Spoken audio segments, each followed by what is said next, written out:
বাংলাদেশে অ্যাডভান্স লেভেলের টেকনোলজিতে অনেক কাজ হচ্ছে, রুট লেভেলে বেসিক অনেক কাজ বাকি রয়ে গেছে, মানুষের এখনও বেসিক অনেক কষ্ট পোহাতে হয়। হাই, আমি কাজী আশিকুর রাসূল, CEO and co-founder of my current company. My name is Arifin Rafi Ahmed. আমি বাংলাদেশের BF শাহীন থেকে ম্যাট্রিক পরীক্ষা দিয়ে চলে যাই হচ্ছে সিডনিতে। 2012 সালে আমি আমার লেখাপড়া কমপ্লিট করে বাংলাদেশে ফেরত চলে আসি to look after the family business. 16 বছর বয়স থেকেই আমার কেরিয়ার শুরু হয়। টোটাল 8টা কোম্পানিতে জব করে এবং 3টা কোম্পানি নিজে লিড দিয়ে স্টার্টআপ কোম্পানির জার্নি শুরু করি। টার্গেট ছিল যে না, নিজে শুধুমাত্র জবে থেকে নিজের জন্য কাজ না করে কোনো কোম্পানির ফর্ম করা, যেখান থেকে আরো 10 জন লোকের এমপ্লয়মেন্টের অপশন খুলে আসে। টেক ইন্ডাস্ট্রিতে ইনোভেশনের পাশাপাশি বিজনেস মাইন্ডেড লোকজন দরকার, বিজনেস ব্যাকগ্রাউন্ডের লোকজন দরকার, এবং I never feel tired of working in this industry. This was never my line of business to work with at the very first place, but we had the passion. We wanted to do something for the society and the community.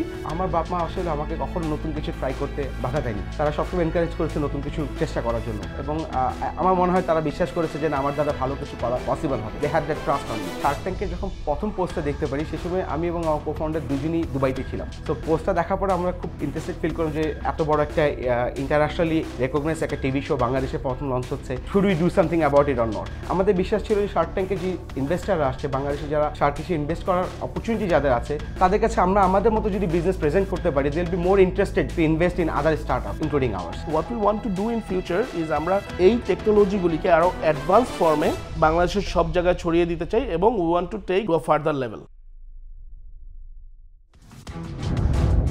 রবি নিবেদিত Shark Tank Bangladesh, powered by Startup Bangladesh. দেখতে চোখ রাখুন digital platform বঙ্গতে এবং প্রতি শুক্রবার দীপ্ত টেলিভিশনে।